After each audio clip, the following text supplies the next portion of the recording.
Hola, bienvenidos a nuestro último programa de la semana aquí en Junta Médica. Hoy hablamos de un tema muy serio, pero lo hemos visto representado en las películas, en obras de teatro, hasta la gente bromea con ello, pero realmente las personas que padecen de esto realmente viven angustiadas. ¿Usted se imagina pasar media hora para amarrarse los pasadores de los zapatos o 2 horas solo para hacer la cama, para tender la cama? Esto es solo un pequeño ejemplo. Aquí empieza Junta Médica.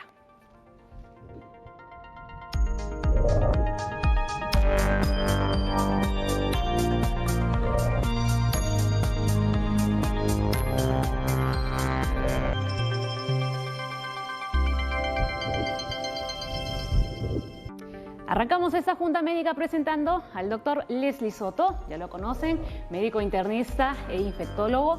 También nos acompaña el día de hoy para hablar de este tema muy importante, el médico psiquiatra Guillermo Lat, quien trabaja en el Hospital Honorio Delgado Hideo Noguchi, y el psicólogo clínico Daniel Dreyfus, presidente del Centro de Psicoterapia Psicoanalítica de Lima.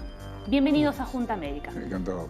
De momento no he dicho cuál es nuestro tema del día, pero si les digo TOC, ¿les suena de algo?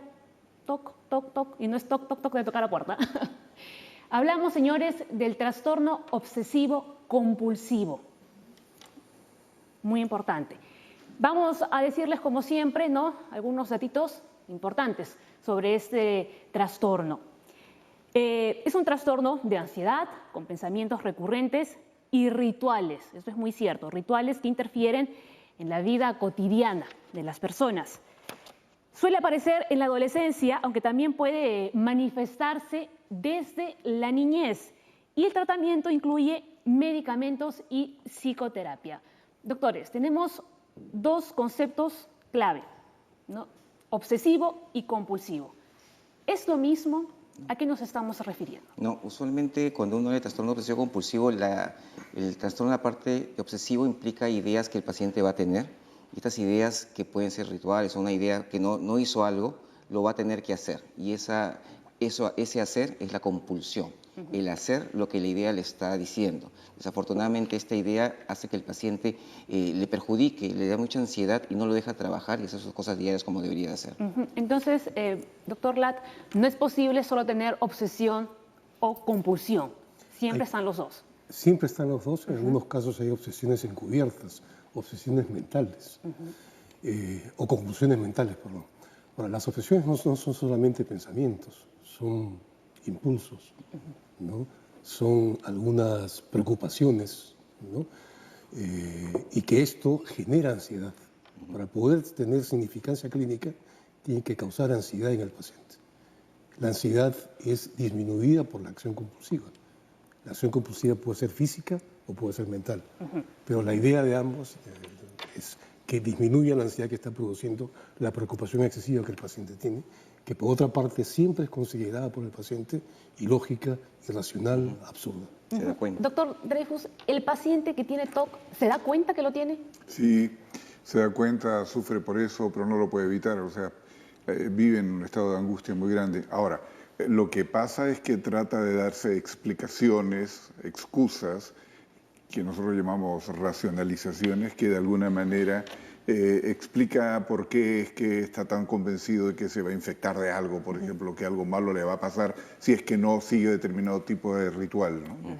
Algunos pacientes, pocos, no tienen conciencia de que están enfermos. Eso es verdad, ¿no? Son los que se llaman pacientes sin insight. Entonces, ellos no van a buscar ayuda. Los familiares son los que tienen que darse cuenta de que este paciente está sufriendo demasiado y que no se está percatando de que está enfermo. Así es, y más adelante vamos a ver cómo deben actuar los familiares en este tema. Ahora sí los invito a ver nuestro siguiente testimonio.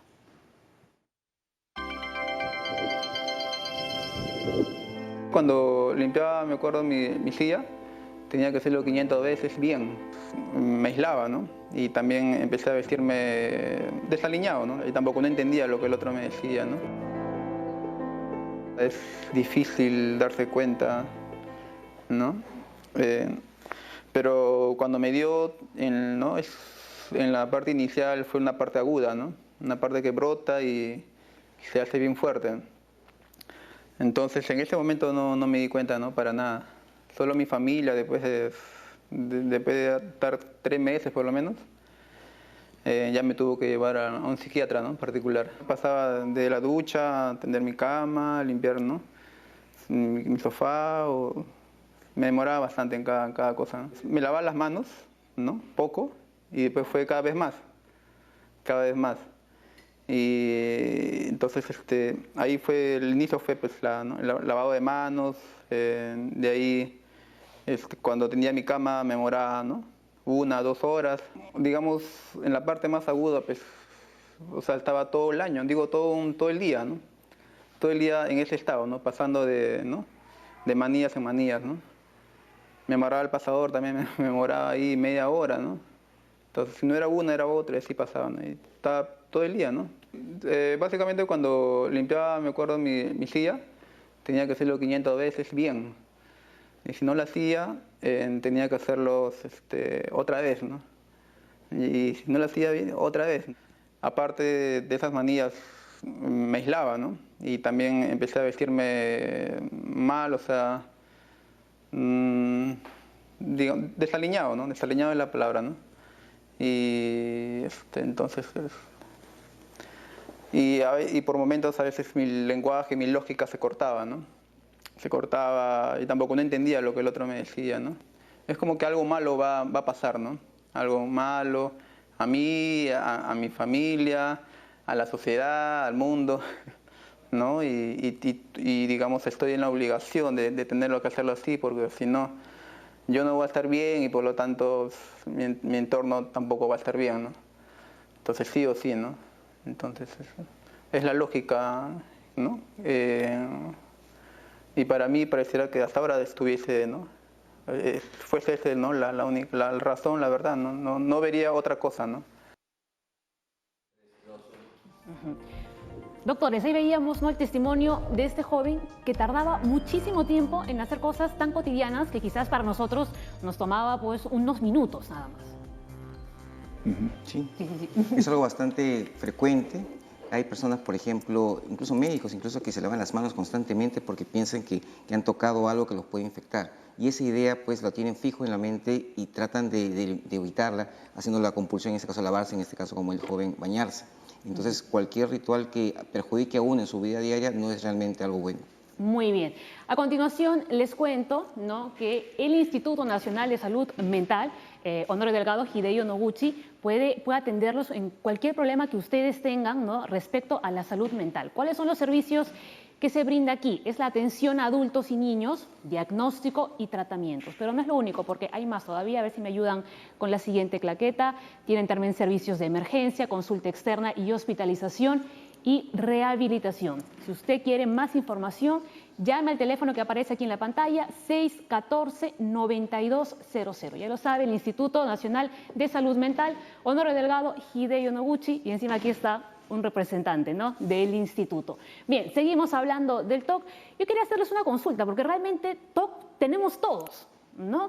O sea, yo, por ejemplo, tengo también, no sé si es obsesión, ¿no?, pero me lavo las manos constantemente, ¿no? O nunca puedo salir de mi cama si es que no está mi cama tendida. Pero hay personas que ya es en un grado mucho mayor, como el caso de este joven. Hay que hacer diferencias. El problema obsesivo, que lo podemos tener todos los seres humanos en mayor o menor medida, solo tiene significancia clínica, es decir, requiere atención si cumple algunos criterios. Sufrimiento, o sea, causa dolor al paciente. Y 2, lo incapacita en varias áreas de la vida mental.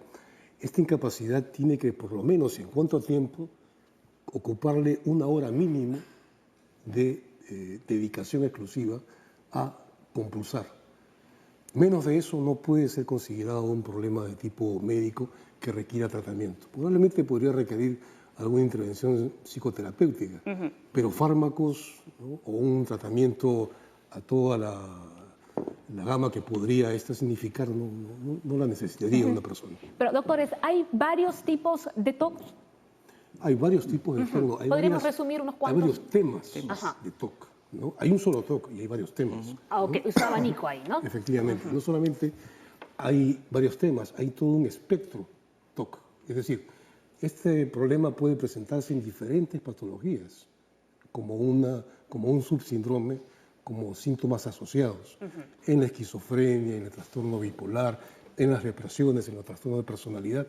En todos ellos pueden haber síntomas obsesivos compulsivos, que pueden no hacer un cuadro obsesivo compulsivo, pero sí de alguna forma obligarlos a compulsar, obligarlos a actuar de acuerdo a estas creencias absurdas que tienen.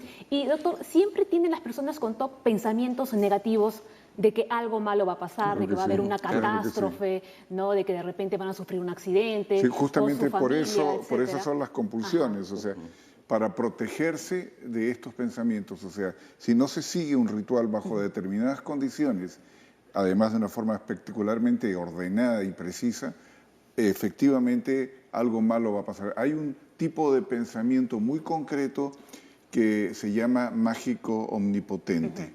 Es un pensamiento en el cual yo estoy seguro que si las cosas no se dan de una determinada manera, yo voy a tener de alguna manera la responsabilidad, por no decir incluso la culpa, de que algo muy malo me ocurra a mí o a algún ser querido. Y lo encomillo porque en realidad ese ser querido tiene un vínculo más o menos complejo con la persona que sufre esta obsesión. O sea, me refiero a que no es necesariamente un vínculo muy positivo que hay ahí. Es un vínculo conflictivo. Muy bien, doctores, ¿podríamos dejar en claro cuáles son las causas del trastorno obsesivo compulsivo y generalmente cuándo aparece? Decíamos al inicio, ¿no?, que se da sobre todo en la adolescencia, ¿no? Pero ¿cuáles son las causas? Por ejemplo, la pérdida de un ser querido podría ser el origen de este tipo de trastorno. No. Por lo general son causas biológicas. Causas biológicas. Por ejemplo, en la gran pandemia de 1918, la influenza, tras esto hubieron muchos casos de trastorno obsesivo compulsivo que aparecieron porque se vio que los gérmenes que causaban esto atacaban ciertos núcleos cerebrales, núcleos basales se llaman, que están en la base del cerebro y que de alguna forma determinan la conducta obsesiva, la conducta compulsiva, perdón. Muy bien. ¿No? Doctor, enseguida volvemos con usted. Como siempre aquí en Junta Médica damos varios datos, ¿no?, en torno al tema que estamos tratando. Los síntomas del TOC, ¿no?, como ustedes estaban mencionando, pueden ser leves o moderados o tan graves y prolongados que pueden llegar a incapacitar a una persona, ¿cierto? Sí. Claro que sí, porque el hacer los rituales y hacer toda la compulsión le quitan tiempo del trabajo. Entonces, en muchos trabajos, por ejemplo, no van a tolerar a los pacientes, a las personas que hagan esto. Por ejemplo, gente que esté pues, en el baño lavándose las manos constantemente y no cumpliendo su labor, lo va a incapacitar y no va a poder desarrollarse como persona. Claro, ¿no? Pero también están los casos de aquellas personas que se obsesionan con su trabajo. Después del corte, lo vamos a ver. Ya regresamos en Junta Médica.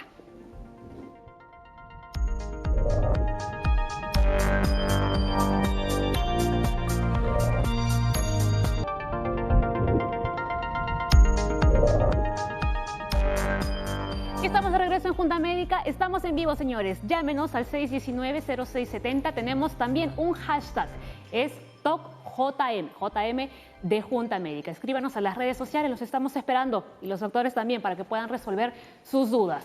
Ahora sí, yo me he traído aquí al doctor Guillermo Lat, ¿no?, para centrarnos un poco más en el tema, pero antes leemos aquí estos datitos. Los antecedentes familiares son un factor de riesgo, ¿no? Con el doctor vamos a detallar un poco más este tema. Y por favor, el siguiente dato. Los niveles del neurotransmisor llamado serotonina están relacionados con el TOC. Ahí tenemos dos palabras también que queremos que explique, neurotransmisor y también serotonina. Vamos con la primera parte, ¿no? ¿Es cierto que los antecedentes familiares tienen algo que ver con los TOC? Definitivamente. Tiene un componente genético y no solamente pueden heredarse los propios síntomas del trastorno obsesivo compulsivo, sino rasgos del mismo trastorno. Es decir, un padre podría tener hijos con el problema, pero podría tener de repente otros hijos que desarrollan características peculiares, son maniáticos, son excesivos en la limpieza, son demasiado prolijos en algún tipo de actitud o conducta, ¿no? Entonces puede heredarse efectivamente. Muy bien. Respondí a la consulta, ahora sí vamos con los otros dos conceptos, ¿no? El neurotransmisor y la serotonina. Los neurotransmisores son sustancias que permiten la comunicación entre una neurona y otra. Son múltiples. Para propósitos de lo que estamos hablando, ahí tiene una imagen, la serotonina que vemos ahí en el gráfico B es fundamental como inhibidor de algunas actividades, acciones o pensamientos inclusive. Entonces, cuando la serotonina no está adecuadamente trabajando, no hay la suficiente cantidad de serotonina o no se metaboliza adecuadamente, aparecen, ¿no?, pensamientos, conductas que pueden resultar patológicas, ¿no? La intervención con medicación que eleve los niveles de serotonina va a controlar esta sintomatología. Entonces, eso se da porque tenemos un nivel bajo de serotonina. En efecto, o un nivel de intercambio a nivel neuronal. Muy ¿no? bien. Porque en este caso lo que parecería en el trastorno obsesivo compulsivo es que sí habría un déficit de serotonina, pero porque no hay un recambio hacia el interior de la neurona. ¿El entorno en el que vive una persona puede influir en la aparición de ese trastorno? Por supuesto, hay casos de traumas sexuales en donde el componente obsesivo es sexual y definitivamente tiene una correlación histórica con el trauma sufrido. ¿Los doctores están de acuerdo con lo que nos está comentando, ¿no?, el doctor Guillermo? Totalmente de acuerdo. Claro. ¿Tan de acuerdo que no tienen nada que decir? Totalmente de acuerdo. Muy bien, pero ¿por qué no? Cuando hablamos de TOC, hasta a veces nos reímos o tomamos a broma, ¿no? Y esto es un tema realmente serio, ¿no? Las personas que lo padecen, o sea, no lo pasan nada bien. No lo pasan bien. No es gracioso, es realmente hay mucha presión del entorno cuando tenemos a una persona que está atrapada por las compulsiones, no puede zafarse de eso. Y cómo se interfiere la vida cotidiana de esa persona, también empieza a pasar por una serie de situaciones difíciles. Conozco a un chico, un adolescente que es muy difícil para él llegar a tiempo al colegio en la mañana. ¿Por qué? Porque el tiempo que le toma en el baño para ocuparse, arreglarse y demás, siempre es excesivo, ¿no? Ustedes, doctores, ¿cómo diagnostican que una persona tiene trastorno obsesivo compulsivo? Tiene que tener obsesiones y compulsiones, uno. Y segundo, tiene que haber significado clínico, es decir, que haya sufrimiento y que por lo menos ocupe dentro de la vida cotidiana del paciente una hora haciendo los síntomas. Claro, ¿no? Porque ustedes comentaban antes, hay ciertas personas que ellos no se dan cuenta que lo tienen. Entonces, ahí cuando conversan con ellas, ¿cómo lo detectan? No, es el entorno. El entorno. O sea, no son ellos el que les dicen, no, yo me tardo, yo qué sé, media hora para amarrarme los pasadores. No, porque para él hay una serie de explicaciones. ¿No? El doctor estaba o sea, siempre ellos se excusan. Claro, me voy a infectar, en fin, el virus, cualquier cosa de esas. O sea, soy una persona limpia. Pero, por ejemplo, hay algunas personas, por ejemplo, que todas las noches tienen que cerrar la puerta de la casa.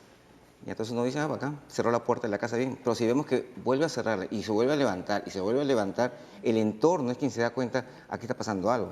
Porque si ya se levantó, ¿por qué se vuelve a levantar? Entonces, cuando ya el entorno se da cuenta, ya el problema está ya aflorando.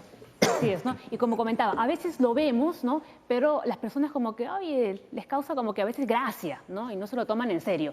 Antes les decía que estamos en vivo y que nos envíen sus consultas a las redes sociales y ustedes son muy obedientes porque ya lo hicieron. Tenemos una consulta. Vanessa Vera, doctor, si me acompaña a verla. ¿Son las compulsiones lo mismo que las manías? ¿Ustedes qué dicen? En el lenguaje cotidiano sí. Manía es, de un punto de vista psiquiátrico, es una enfermedad aparte, ¿ya? Que pertenece al trastorno bipolar.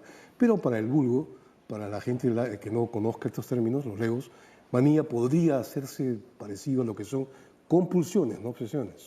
Compulsiones. O sea, el acto, ¿no? con el cual uno disminuye la ansiedad que produce la preocupación obsesiva. Y eso que solemos relacionar, creo, más manía con obsesión que con compulsión realmente, ¿no? Yo quiero decir algo que se mencionó muy rápidamente al principio del programa, pero que esta pregunta permite profundizarlo un poquito más. A ver. Todos tenemos diferentes tipos de manías. A los estudiantes de psicología y psiquiatría les pasa algo muy curioso al momento de estudiar este curso que se llama psicopatologías, porque hay que leer de toda la casuística que hay, y lo que le pasa al estudiante mientras va leyendo la casuística es que va sintiéndose con cada uno de los casos que va leyendo. Sí, identificando. Pues se va identificando, va pasando de un caso en otro y en fin, o sea, pasa por maníaco, luego antes que eso se sentía histérico y al final termina incluso sintiéndose esquizofrénico. O sea, le pasa de todo. ¿Qué ocurre? los seres humanos, la diferencia que hay entre algo que es clínicamente importante respecto a algo que usualmente tenemos las personas, es un tema de grado. Todos tenemos un poco de todo. Todos somos un poco maniáticos, todos somos un poco paranoicos, todos somos un poco depresivos, todos somos un poco de todo. El punto es que cuando ya estas manías, como el doctor bien dice, ocupan un tiempo excesivo, entonces ya estamos hablando de algo que hay que atender a un nivel más bien profesional y ayudar a la persona a, bueno, hacer de su vida algo más dúctil, ¿no? Pero que tenga una mejor calidad de vida, ¿no? Absolutamente. Porque es cierto que incluso estas personas, estando ya en la cama a punto de dormir, siguen pensando en los rituales, en lo que tienen que hacer, si cerré la puerta, no cerré la puerta, me vuelvo a levantar, o lo limpié, no limpié, que algo se movió, o sea... A todo el mundo le pasa que de repente sales de la casa y te entra la duda, ¿cerré bien la puerta? Sí. Y alguna vez incluso puedes regresar a ver si cerré bien la puerta. Pero una persona con una compulsión obsesiva va a hacer eso 30 veces. Claro. O sea, es un ritual, tiene que hacerlo. Sí. Y si llega a las 29, vuelve a empezar de nuevo. Absolutamente. Claro, la idea es que todos tenemos un rasgo de algo, o sea, como dice el doctor, todos tenemos un poco de cada cosa. El punto es que ese ritual no afecte mi vida diaria, ese es el punto. Y ya tenemos para cada enfermedad varios criterios y obviamente el entorno va a decir algo está pasando, llevarlo al profesional, que el profesional evalúe ya el contexto y diga, sí, pues este señor está con tal trastorno o tal otro, hay que evaluarlo bien y comenzar a tratarlo. ¿No? Y eso es muy importante, el tema del tratamiento, ¿no? Es una duda frecuente también. Ahora los invito, doctores, veamos la segunda parte del testimonio que les hemos presentado antes. Estuve con este psiquiatra, ¿no?, en particular 1 año. Y este psiquiatra, lo que yo escuché la primera o segunda consulta, delante de mí, delante de toda mi familia, es que me dijo que tenía esquizofrenia, ¿no? Y ya, pues, no se imaginarán el golpe, ¿no? Solo me daba pastillas y venía cada mes. Y durante ese año no mejoré, ¿no? Estuve igual o hasta un poco peor, ¿no? Después de 1 año con este psiquiatra me mandaron al Valdizán y ahí el médico pues, dijo que tenía esquizofrenia indiferenciada, ¿no?, en donde predominan los síntomas negativos y trastorno obsesivo compulsivo, ¿no? Y a partir de ahí me dio un medicamento, varió muy poco la medicación, pero empecé a mejorar. O sea, ya había diferencias bajaron, ¿no?, el número de repetición de rituales, ¿no? En Valdizán estuve como 3 años, 4 años quizás, y no es que haya estado con TOC solamente, ¿no? También había el otro diagnóstico, ¿no? Y entonces, bueno, al final con este médico, pues los síntomas del TOC fueron bajando y ya me había reincorporado a la universidad, ¿no? Pero aún así, ¿no?, era un poco pesado. Entonces decidí pues seguir un tratamiento alternativo, complementario, ¿no?, que es en base a hierbas chinas y productos naturales, ¿no?, que tiene mucho fundamento científico, ¿no?, en cuanto a la acción, ¿no?, moduladora o reguladora, ¿no?, de los neurotransmisores del sistema nervioso central. Al final del año me sentía bien, pero a mitad del año dejé las pastillas, ¿no? Fui a mi médico, le consulté y me dijo, tú eres libre de elegir la medicina que te haga bien. Y antes se oponía, ¿no? Y antes me decía, no tomes las hierbas. Después me dijo, bueno, puedes usar las dos. Hasta que al final me dijo, ya tú eres libre de elegir, ¿no? Desde que dejé las pastillas y las hierbas, hay un cansancio. Al parecer hay algo de depresión, ¿no? Pero no lo comparo, ¿no?, con cómo era antes, ¿no? No veo comparaciones. De esa fecha, que ya pasó 7 años, no ha regresado, ¿no? Quizás sí tengo una personalidad obsesiva, ¿no?, perfeccionista, ¿no?, eso sí. Quizás haciendo pues algo que realmente le agrade, ¿no?, algo que realmente le motiva, ¿no?, algo que realmente le haga sentirse bien, ¿no? Entonces de esa manera pues la ansiedad disminuye bastante, ¿no? Y la ansiedad pues es el motor del TOC, ¿no? Es lo que te hace no estar en ese estado. Entonces baja la ansiedad, baja el TOC, ¿no? Y bueno, pues, y tener una actitud, pues, realmente de querer salir de eso, ¿no? De no conformarse en ningún momento de estar así, ¿no?, permanentemente. Y también, antes de eso, pues yo Practicaba deportes y como es una manera muy así, estricta, y había como que logrado cierto dominio físico y mental. Entonces eso me ayudó pues a contrarrestar estos, digamos, los efectos de las pastillas y de los mismos problemas, ¿no? Entonces hay cierta voluntad, ¿no? Muy bien. Los doctores han estado atentos, ¿no?, a lo que nos contaba este joven. ¿Tiene algo que decir al respecto? Sí, es interesante cómo él hace una autorreferencia, ¿no? De todo un proceso en el cual él se siente un poco mejor ahora. Y es interesante mencionar, probablemente los autores lo van a desarrollar mejor, cómo es que ahora ha surgido cierta depresión, porque aquí hay algo asociado, ¿no? Doctor Lara. Lo llamativo en la historia es la historia natural de la enfermedad. Hay momentos de agudización de la enfermedad y momentos de remisión. En esos momentos de remisión podría no necesitarse medicación, y probablemente es el caso de este paciente. Lo otro llamativo es el diagnóstico con el cual se complica la cosa, porque la diagnostican de esquizofrenia indiferenciada. Y puede en ocasiones ambas presentaciones, ambas enfermedades, pueden presentarse simultáneamente o confundirse inclusive en algunos casos. Muy bien. Doctor, aquí tenemos en la imagen, ¿no?, las diferencias entre un cerebro saludable y otro con adicción. Explíquenos un poco cuáles son las diferencias entre ambos. Bueno, acá se observa, ¿no?, en el cerebro saludable, esto significa que hay un aflujo de sangre normal, ¿no?, en los núcleos cerebrales. Esto que se ve en el otro gráfico no es así, ¿no?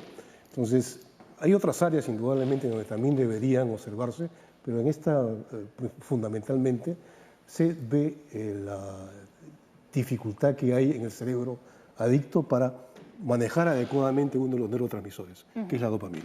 ¿Es necesario, por ejemplo, hacer una tomografía para saber si esa persona tiene TOC? No es necesario. No es necesario. No es necesario. Muy bien. Hay otra consulta. Esta consulta viene de aquí, de nuestro equipo, y era si la cleptomanía tiene algo que ver con los TOCs. Tiene que ver, como le dije, hay un espectro TOC, ¿no? Cuando hay preocupaciones excesivas, cuando hay impulsos incontrolables, como el impulso de robar algo, ¿no?, el paciente actúa mediante una compulsión específica. ¿Cuál? La cleptomanía. ¿No? El de sustraer cosas ajenas. Sustrae esto. No es propiamente un trastorno obsesivo compulsivo, pero está dentro de toda esta amplia gama de desórdenes que se parecen al trastorno obsesivo compulsivo. Muy bien, ya, respondida. Muy bien. Hacemos una nueva pausa en Junta Médica. Al volver, los doctores responden todas sus dudas. No se lo pierda.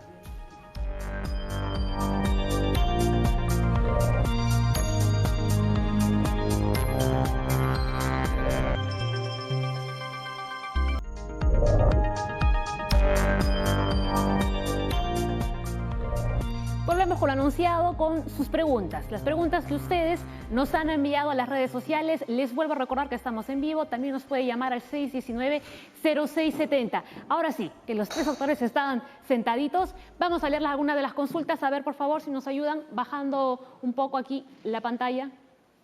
La de Greta. Es que me acerco tanto que ya me mareo, no veo. Greta dice, ¿el TOC tiene cura perenne o tiene que ser tratado de por vida? Justo lo que estábamos comentando en la pausa, ¿no? Algunos pacientes tienen que ser tratados de por vida, sobre todo los que han tenido varias reagudizaciones del problema. Algunos pueden resolverse hasta curarse en forma completa, pero la forma de responder es muy variable. No podríamos decir que todos van a responder o que todos no van a responder. Pero un porcentaje puede sí ser refractario, es decir, no responder ni a la mejor medicación ni al mejor tratamiento. Probablemente un 10 a 15% sean estos pacientes. ¿Ustedes qué opinan? Sí, la gran mayoría tiene tratamiento. La cosa es poder determinar, ubicar al paciente, llevarlo lo más pronto posible para poder ver todo es que es un abanico realmente de síntomas que tiene el paciente para ver cuál es la mejor terapia desde el punto de vista médico y no médico. Perdón, farmacológico y no farmacológico. Doctor Rodríguez. Además, los tratamientos que funcionan bien es una combinación entre medicación y terapias.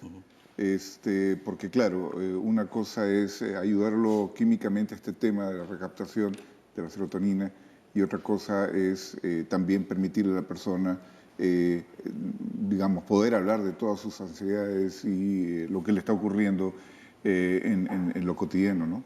Ujú. Y volviendo al caso de este joven, ¿no? El testimonio del joven que hemos visto, él decía que ya estaba mucho mejor. Y doctor Soto, usted dijo algo muy importante, nunca dejar de ir a sus controles. Claro, muchos de los pacientes de cualquier tipo de enfermedad psiquiátrica ya se sienten bien.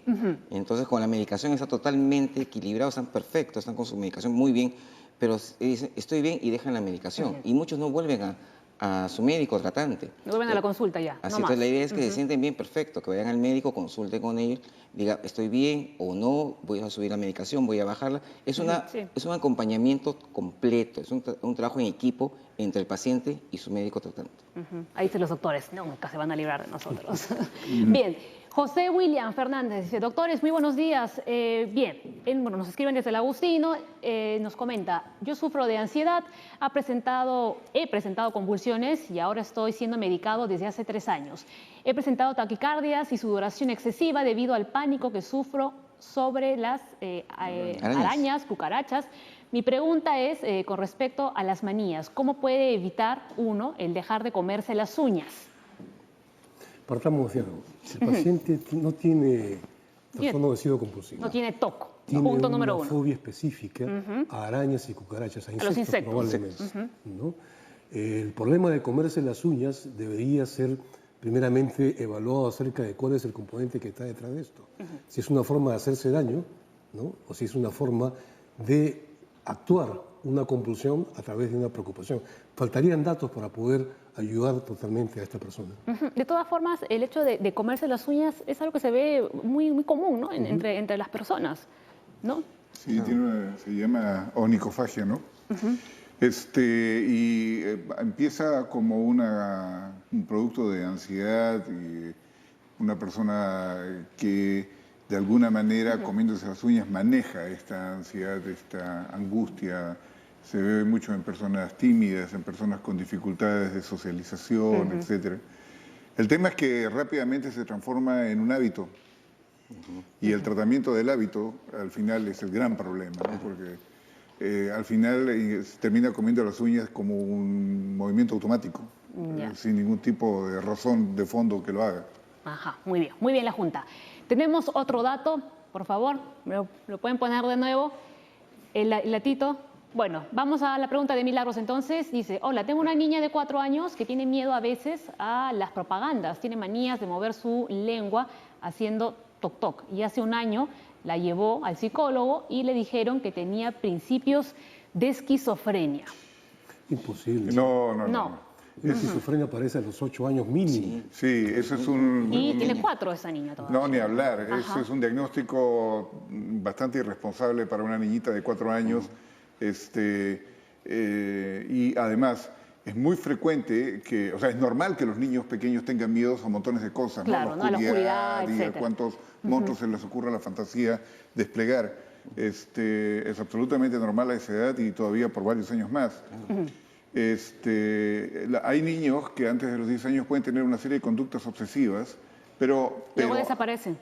Primero que se diluyen y en segundo lugar porque además es típico que un niño pequeño tema que aquello que piensa, por el sistema de pensamiento que todavía tiene realidad, ¿no? se haga realidad, claro. Entonces, ahí no se puede hacer un diagnóstico al modo que hemos estado hablando hasta su momento. Ok, entonces respondiendo a la señora, no, por un lado, señora, su pequeña no tiene esquizofrenia y por otro, busque una segunda opinión. Absolutamente. ¿No? Muy bien, todos dicen sí, aquí en la Junta Médica. Vamos con el siguiente dato. El tratamiento farmacológico debe ir acompañado de psicoterapia cognitiva conductual. Por favor, explíqueme en qué consiste lo de psicoterapia cognitiva conductual. La psicoterapia cognitiva conductual tiene una forma principal de presentación, que es la exposición con prevención de respuesta. En la exposición, la situación que causa la obsesión es expuesta al individuo afectado y se obliga a que no haga la compulsión. Eso va a generar una gran ansiedad, pero va a permitir algo, va a permitir reconocer al paciente que aquello que teme que va a ocurrir, si no hace la compulsión, no ocurre efectivamente, como en el caso del paciente que nos mostraban, ¿no? Está bastante claro por qué él hace las compulsiones. A él, por ejemplo, le caería muy bien esta terapia de exposición con prevención de respuesta, ¿no? Porque lo temido no va a ocurrir. Exacto, no está en su cabeza nada más. nada más. La obsesión va a perder fuerza, ¿no? Pero esto supone previamente, como le dije hace un momento, un entrenamiento en relajación muscular, porque si no, la ansiedad es demasiado y es insoportable para el paciente. Usted, doctor, como especialista en psicoanalítica. Nosotros, sin definitivamente contradecir el procedimiento de cómo ayudar a la persona a enfrentar sus ansiedades, que es absolutamente útil y a veces totalmente necesario porque es práctico, es rápido. Entendemos que una persona con este tipo de características tiene una manera de ser en su relación con el mundo. Por ejemplo, lo que se observa es que son personas que tienen una particular necesidad de ser muy puntuales, tienen una relación con las figuras de autoridad de sumisión o de ataque, no sé, esta cosa que de repente surge como que o son muy sumisos o de repente explotan y desafían, se transforman en personas muy desafiantes, con un sentimiento de culpa muy grande que evidentemente lleva a que los rituales entren en una especie de círculo vicioso para mitigar esta sensación de no ser lo suficientemente bueno. Hay todo esto. Se ayuda entonces a la persona con procedimientos muy cercanos a entender que efectivamente el pensamiento está supliendo las relaciones afectivas que la persona puede tener con su entorno. Y sí, se le propone en algunas ocasiones que efectivamente ponga en juego este pensamiento donde está tan seguro de que algo malo va a ocurrir y a ver si efectivamente ocurre. Pero esto pasa solamente si estamos también trabajando en coordinación con una atención psiquiátrica que vea la parte de medicación en los casos más graves. Ahí va mi siguiente consulta, ¿no? Con el tema de la medicación, ¿no? ¿Les parece si primero vemos qué nos ha preparado nuestra reportera Aura y luego comentamos, ¿no? La medicación? ¿Les parece? Vamos a ver qué nos tiene Aura.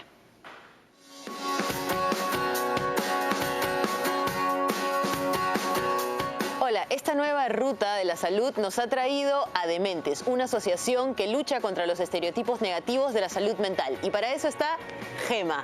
Cuéntanos cuáles son los objetivos de Dementes. Bueno, Dementes nace hace casi 4 años con un sueño en particular, que es básicamente un Perú libre de estigmas. Y estigmas, aterrizado a lo que es salud mental, refiere precisamente a que el ciudadano de a pie tiene este estigma hacia las personas con afecciones mentales.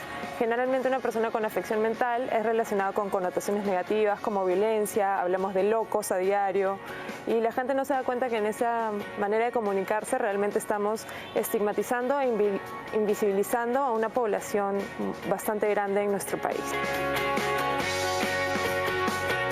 Y casi siempre subestimamos todas sus habilidades, ¿cierto? Por supuesto, siempre creen que son personas que no son capaces de hacer cosas que las personas normales, como categorizan, podemos hacer como ir a trabajar, y esto en realidad no es cierto. Con una correcta medicación, cualquier persona con una afección mental, si es que requiriera de medicación, a veces es solo con terapia o con soporte o con amor de la familia, puede tener una vida como cualquiera, solo que con una afección mental. Y esto es bastante importante para Dementes. La afección mental no define a la persona es persona. Primero somos personas, no somos diagnósticos. ¿Por qué arte? Creemos que el arte visibiliza lo invisible y creemos que estas personas precisamente son invisibilizadas y, como te mencionaba, categorizadas en un grupo no talentoso. Sobre todo los talleres crean este espacio libre de tabúes, libre de estereotipos, que hacen que estas personas fortalezcan sus habilidades blandas y se empoderen, ¿no? Gonzalo, dime, ¿cuántos talleres de arte vas llevando? Voy llevando un taller, pero 15, creo que son 15 talleres. Ya. Está, pues 15 talleres. Y yo sé que uno de tus talleres hiciste este dibujo. ¿Tú crees que nos puedas contar en qué te inspiraste? En la Catedral Gótica de Batman. Ah, perfecto. ¿Solamente en la película o en algo más? En la película, y creo que también un juego de Nintendo que yo tenía. Otro de los dibujos que sé que hiciste en tus talleres es este de acá. Cuéntanos, ¿qué te inspiró a hacer este otro dibujo?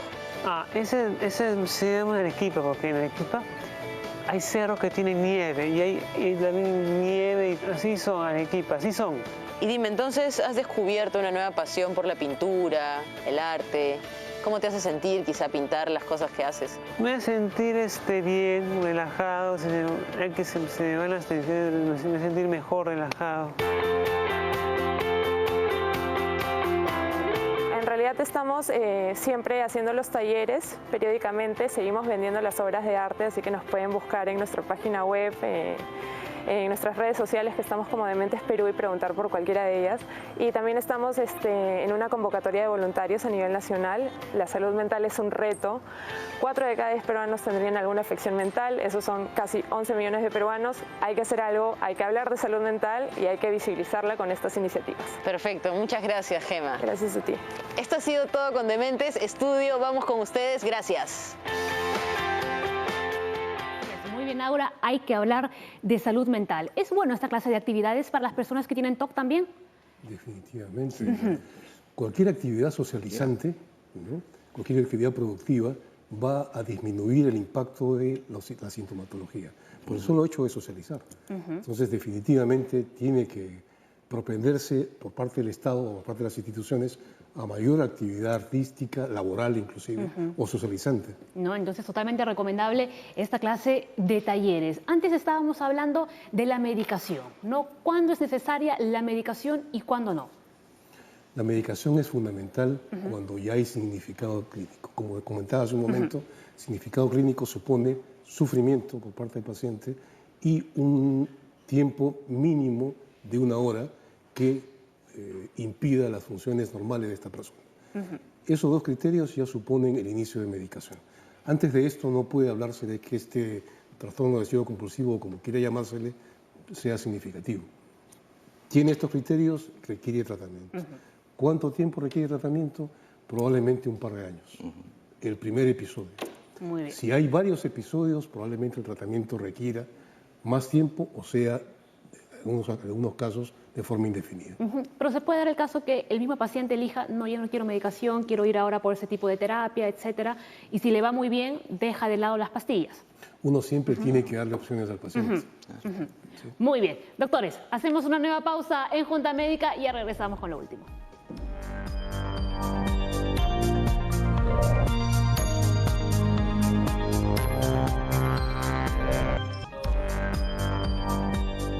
Doctores, hemos recibido una llamada de Omaida Araujo desde Chaclacayo y ella pregunta si alguien que tiene autismo puede tener TOC también. Puede tener síntomas TOC o puede desarrollar inclusive un trastorno obsesivo compulsivo. No es infrecuente. O sea, puede pasar. Puede pasar. Puede pasar. Ok, tenemos una llamada telefónica. Hola, buenos días.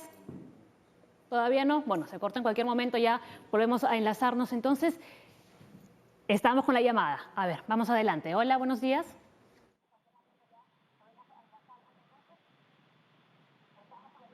Buenos días, señorita. Buenos días.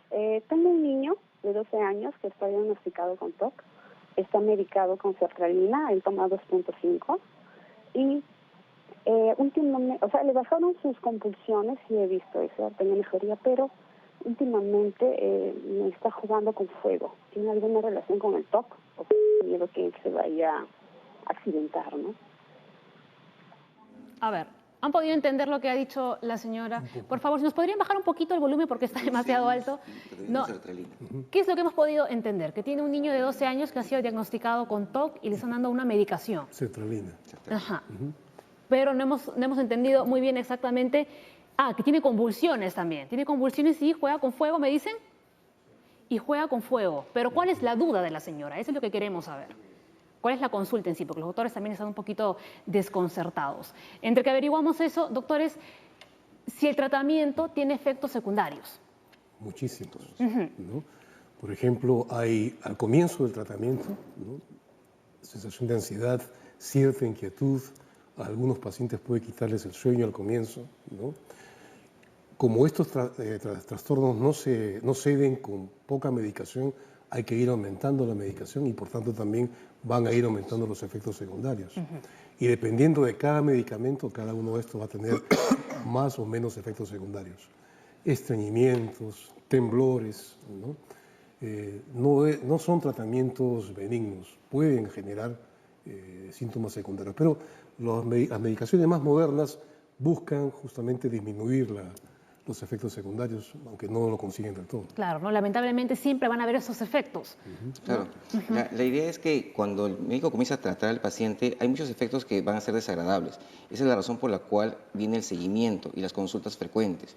Si yo estoy siendo tratado por el médico y tengo cierto tipo de efecto secundario, es regresar, doctor, me está pasando esto, y el colega tiene que lo reevalúa y quizás le aumente, le baje o le cambie de medicación. Entonces, siempre tiene que estar de la mano con el médico porque mucha gente comienza a tener efectos secundarios, abandona el tratamiento y no regresa. Claro, ahí va, ¿no? Quizás al ver estos efectos negativos que empieza a sentir, ¿no? Dice, no, ¿sabes qué, doctor? Yo no quiero tomar más esta medicación, ¿no?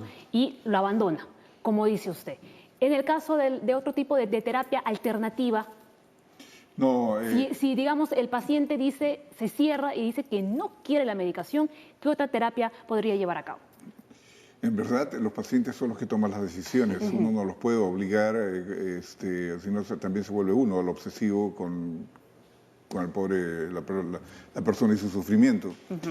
Pero desde el punto de vista más de carácter ético, cómo uno tiene que trabajar, tiene que ser muy claro que si es que la persona no está siendo tratada del modo en que requiere ser tratado, ayudarlo va a ser muy difícil. Tampoco somos magos ni somos brujos.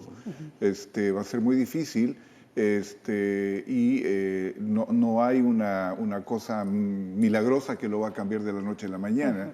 Entonces, ahí está la capacidad profesional del especialista que pueda realmente hacer entender al paciente y a su familia en particular, cuando se trata de adolescentes, en fin, adultos jóvenes, de cómo es que hay que tratar, anticipando que efectivamente van a haber efectos secundarios, anticipando que esto no se va a modificar de la noche a la mañana, fuera del hecho de que cuando ya acuden a consulta estamos hablando de años de sufrimientos previos. Entonces, realmente hay todo un trabajo que hay que hacer donde el especialista tiene que transformarse en una persona de confianza, tanto para el paciente como para el entorno del paciente. Y entonces la probabilidad de que se lleve bien el tratamiento aumenta.